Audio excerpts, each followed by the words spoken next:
Hey guys, welcome back to my YouTube channel DP blog Vineet. I hope आप सभी बहुत ज़्यादा अच्छे होंगे।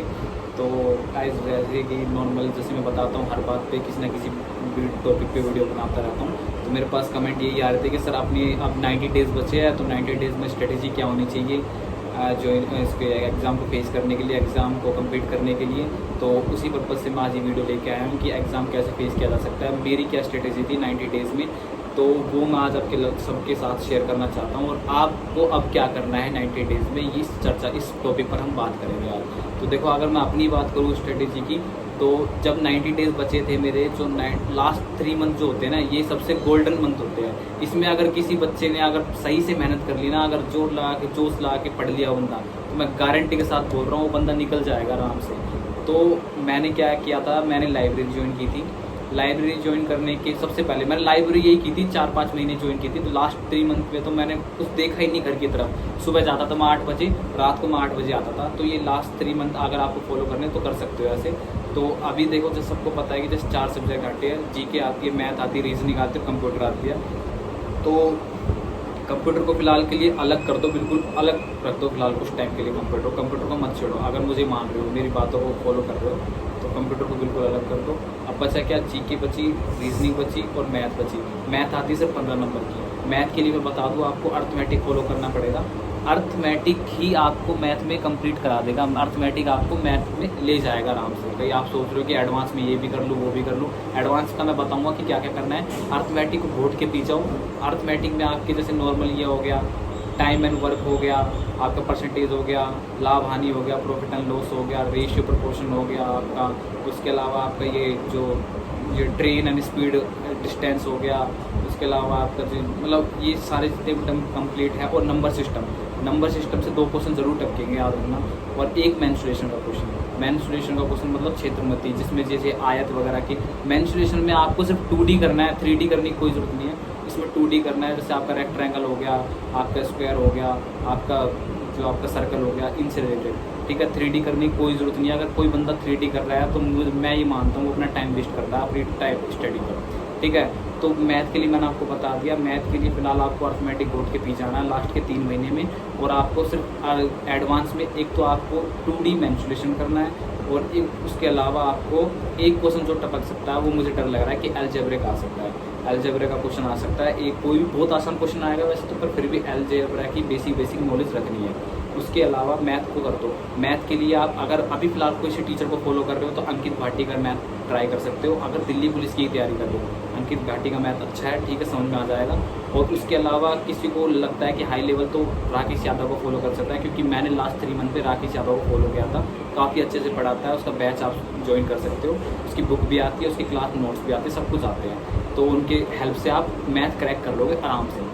अब दूसरा टॉपिक क्या बचा, दूसरा बचा आपका रीजनिंग के लिए मैं बता रहा हूँ, रीजनिंग में कोई भी ऐसा टॉपिक नहीं है जो छोड़ने लायक हो। रीजनिंग में ऑलमोस्ट सब कुछ आ सकता है। ठीक है, रीजनिंग बहुत नॉर्मल आएगी। रीजनिंग पे अगर ज़्यादा फोकस करना है तो नंबर सिस्टम पर, कोडिंग डिकोडिंग पर, ठीक है, और आपको नंबर अरेंजमेंट, ये इन सब चीज़ों पे फोकस करना। उसके बाद जो आपकी ये आती है, साइन मार्क आता है, ब्लड रिलेशन आता है, ये सब चीज़ नॉर्मल होता है, बहुत आराम से कर लोगे। तो नंबर सिस्टम पर, कोडिंग डिकोडिंग पर बहुत ज़्यादा फोकस करना है रीजनिंग के लिए। रीजनिंग में मैं चाहता हूँ कि 25 में आपके 23 नंबर कहीं नहीं जाने चाहिए, 23 आउट ऑफ 25। तो 25 में 23 नंबर अगर आपकी रीजनिंग के सेफ है, तो आप इस जोन में हो कि आप अभी कम्पीट कर सकते हो अपने एग्ज़ाम को।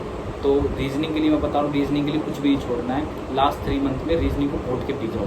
अब बचा जीके। सबसे बड़ा इशू आ रहा है कि जीके, सर जीके कहाँ से करें। जीके के लिए मैं बता देता हूँ, देखो अभी फ़िलहाल के लिए अब लानी स्टार्ट कर दो। स्पीडी की बुक आती है 1 साल के लिए, उसमें लास्ट 1 ईयर की करंट टॉप होती है। अपनी स्पीडी की बुक ले आओ। स्पीडी की बुक को रेगुलर पढ़ो 1 से 1.5 घंटे। ठीक है, रेगुलर 1 से 1.5 घंटे स्पीडी की बुक पढ़ो। उसमें क्या है कि तुम्हें हेल्प मिलेगी, एक तो करंट अफेयर को जानने में, और उसके अलावा स्टैटिक डाटा होता है वो भी स्पीडी में हो जाता है। ठीक है, कवर ही हो जाता है ऑलमोस्ट। स्पीडी के अलावा आपकी 2 बुक प्रेफर करूँगा मैं। एक तो लूसेंट थ्योरी वाली। लूसेंट आई होप सबने पढ़ रखी होगी, सबने देख भी रखी होगी। अब लूसेंट आपने पढ़ ली, लूसेंट के बाद ये चीज़ याद रखना कि एक बुक और लेकर आनी है, ऑब्जेक्टिव। या तो आप लूसेंट की ऑब्जेक्टिव की बुक ले आओ, या फिर एक स्पीडी की ही बुक आती है ऑब्जेक्टिव, जिसमें सारे ऑलमोस्ट जीके के क्वेश्चन होते हैं। तो ऑब्जेक्टिव से ये हेल्प मिलेगी कि आपको जीके में हेल्पफुल हो जाएगी आपकी जीके काफ़ी अच्छी, कि उसमें आप ऑब्जेक्टिव देखोगे तो आपके माइंड में ना वो चीज़ स्टोर हो जाएगी कि हाँ ये चीज़ मैंने पढ़ी है तो उसका आंसर ये हो सकता है। ऑब्जेक्टिव से ये हेल्प मिलेगी याद करने में। तो अगर कोई बंदा थ्योरिकल लूसेंट थ्योरी याद कर रहा है तो उसको ऑब्जेक्टिव याद करनी चाहिए। मेरे अकॉर्डिंग मेरे को ये लगता है कि उसको ज़्यादा हेल्पफुल रहेगी वो किसी चीज़ को याद करने में। ठीक है, जीके मैंने बता दिया। जीके के लिए इसके अलावा मुझे नहीं लगता कि इस चीज़ की ज़रूरत है। कोई ये बताता है, कोई वो बताता है, पिनैकल कर लो, ये कर लो, वो कर लो। भाई इतना कुछ ज़्यादा पढ़ने की ज़रूरत नहीं है। अगर तुम लूसेंट को घोट के पी गए ना, मैंने कहा हूँ लूसेंट से बाहर कुछ नहीं आ सकता और स्पीडी से बाहर कुछ नहीं आ सकता। लूसेंट में तुम्हारी साइंस भी कवर हो जाती है। जो लूसेंट में साइंस है ना वो ही आपकी साइंस आएगी, उससे ज़्यादा कुछ नहीं आएगा। साइंस में इतना कुछ नॉर्मल नहीं आता भाई, नॉर्मल एग्जाम आता है, ज़्यादा प्रेशर लेने की जरूरत है नहीं। ठीक है, अब बात सबसे बड़ा जो टॉपिक आता है वो टाइम मैनेजमेंट। टाइम मैनेज कैसे करें, जैसे अब मैं बताता हूँ 8 से 8 का कैसे मैनेज करना है। मैं 8 बजे जाता था लाइब्रेरी में, 8 से 9 बजे तक मैं कुछ नहीं करता था। मेरे एक मैंने चैनल सब्सक्राइब किया हुआ है, क्रेजी जी की ट्रिक के नाम से चैनल सब्सक्राइब है। उसकी पहले मैं करंट अफेयर देखता था और उसकी 1-2 क्लास और देख लेता था 1 घंटे में, जिसमें आपका जो स्टैटिक डाटा हो गया वो मतलब काफ़ी अच्छे से ब्रीफ करता है उस चीज़ को। तो वो क्लास देख लेता था मैं आराम से। और स्टैटिक क्रेजी जी की ट्रिक है जो, उससे मैं ये चीज़ 1 घंटे में कर लेता था। 1 घंटे में करंट अफेयर करता था नोट्स उसमें, और उसके अलावा मैं उसमें 1-2 क्लास और देख लेता था जो स्टैटिक डाटा वगैरह। जैसे अभी फिलहाल रिसेंटली चंद्रयान 3 लॉन्च किया गया है, तो कैसे लॉन्च किया गया है, कहाँ से लॉन्च किया गया है, किस व्हीकल से लॉन्च किया गया है, पोर्टल कौन से लॉन्च किया गया था, किसने लॉन्च किया है, कहाँ पर क्या उतरेगा, ये सब चीज़ इस टाइप की स्टैटिक डाटा कुछ ना कुछ दे देता है, G20 संबंधित कुछ भी। तो 1 घंटे में ये कर दिया। 9 बज गया, 9 से 11 बजे तक मैं करता था जीके की प्रैक्टिस। जीके की प्रैक्टिस के लिए मतलब लूसेंट 2 घंटे में जीके की प्रैक्टिस करता था, बढ़िया 1 नंबर लगातार थ्योरी पढ़ता था। ठीक है, 9 से 11 मैं थ्योरी पढ़ता था। फिर 11 से 1 बजे तक मैं करता था मैथ की प्रैक्टिस। 2 घंटे बढ़िया लगातार, मतलब बिना किसी गैप की 2 घंटे बढ़िया, मतलब बीच में 5-1 मिनट का तो हो जाता है। जैसे अब मैंने 9 से 11 तक वो किया तो 5 मिनट का ब्रेक ले लिया, उसके बाद 11:10 पे बैठ गया। 11:10 से और 1 बजे तक बढ़िया अपने मैथ करी, 1-2 घंटे बढ़िया लगातार।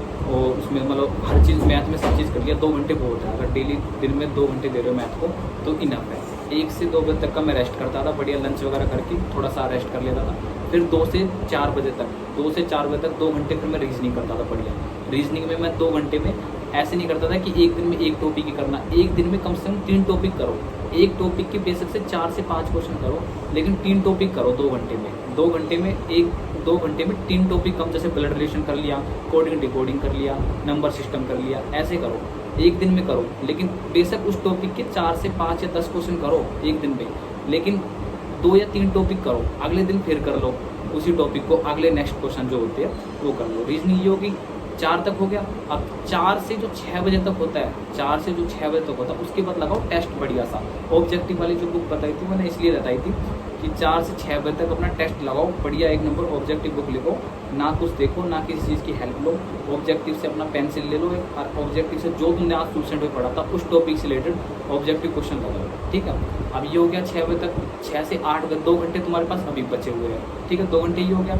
2 घंटे तुम्हारे पास अभी बचे हुए हैं। जो तुमने सुबह से लेके अब तक रिवीजन किया है, जो तुमने सुबह से लेके शाम को 4 या 5 बजे तक जो तुमने किया है उसको एक बार रिवाइज कर लो। इन 2 घंटे में कुछ नहीं करना, बस ये टारगेट है, ये टारगेट फॉलो कर लो। मैं कह रहा हूँ अगर ये टारगेट तुमने फॉलो कर लिया ना तो 3 महीने में मैं कह रहा हूँ 1 नंबर परफेक्ट आदमी बन जाओगे, तो आराम से निकाल दोगे एग्जाम। तो ये मेरी स्ट्रेटेजी थी जो मैं चीज़ फॉलो करता था। ठीक है, 90 डेज़ में अगर ये चीज़ तुम फॉलो कर लेते हो तो मैं आराम से बिल्कुल प्यार से एग्ज़ाम क्रैक कर लोगे। कोई घबराने वाली बात नहीं है, नॉर्मल एग्ज़ाम होता है। अगर आपका एग्ज़ाम टफ भी आया तो नॉर्मलाइजेशन अच्छा खासा हो जाता है। ठीक है, तो कोई घबराने वाली, मेरे साथ का लड़का था जिसको 9.5 नंबर का भी नॉर्मलाइजेशन मिला है। तो इस चीज़ को बिल्कुल भी प्रेशराइज फील मत करो कि यार मेरा तो एग्ज़ाम होगा नहीं, मेरी जीके स्लो है, मेरी जीके वीक है। हर चीज़ को इम्प्रूव करने का तरीका होता है। तो अभी हार्ड वर्क करने की ज़रूरत नहीं है, अभी स्मार्ट वर्क करने की ज़रूरत है। तो मैं चाहता हूँ कि स्मार्ट वर्क करो। स्मार्ट वर्क कैसे किया जा सकता है वो मैंने बता दिया है कि हर एक टॉपिक को 2-2 घंटे दो। ठीक है, और जितना हो सके, जैसे अगर लास्ट के 2 घंटे बचे रिवीजन कर लिया, रिवीजन के अलावा 1-2 टॉपिक यूट्यूब से अगर कंप्लीट कर लेते हो तो मच बेटर है। ठीक है, जैसे क्रेजी टी के बहुत सारे ऐसे प्लेटफॉर्म है यूट्यूब पर जो अच्छे स्टडी मटेरियल प्रोवाइड कराते हैं। ठीक है, मैंने बुक बता दी आपको और मैंने आपको स्ट्रेटेजी बता दी कैसे करना है। अगर कोई बंदा घर पर भी पढ़ रहा है तो घर पर भी वो यही फॉलो करे। मैंने कह रहा हूँ अगर ये फॉलो कर लिया तो मैं करूँ फिर मैं मार नहीं खा सकता। बाकी तुम्हें अगर मुझे अगर कुछ मेरी अगर कोई बात गलत लगती है कि सर आपने ये गलत, तो मुझे कमेंट करके ज़रूर बताना कि सर आपने ये चीज़ गलत बताई है, तो ताकि मैं उस चीज़ का अच्छे से रिप्लाई दे सकूँ, उस चीज़ का कमेंट पे जवाब दे सकूँ कि मैंने ऐसा क्यों बताया। तो आपको प्लीज़ ये चीज़ फॉलो करनी है। तो आज के लिए इतना ही था कि स्ट्रेटेजी कैसे करनी है, 90 डेज़ में कैसे एग्ज़ाम क्रैक होगा। तो आगे कोई अगर अपडेट होगी तो मैं ज़रूर बताऊँगा। अभी के लिए फ़िलहाल यही था। जय हिंद, जय भारत। नेक्स्ट वीडियो में मिलेंगे। टाटा।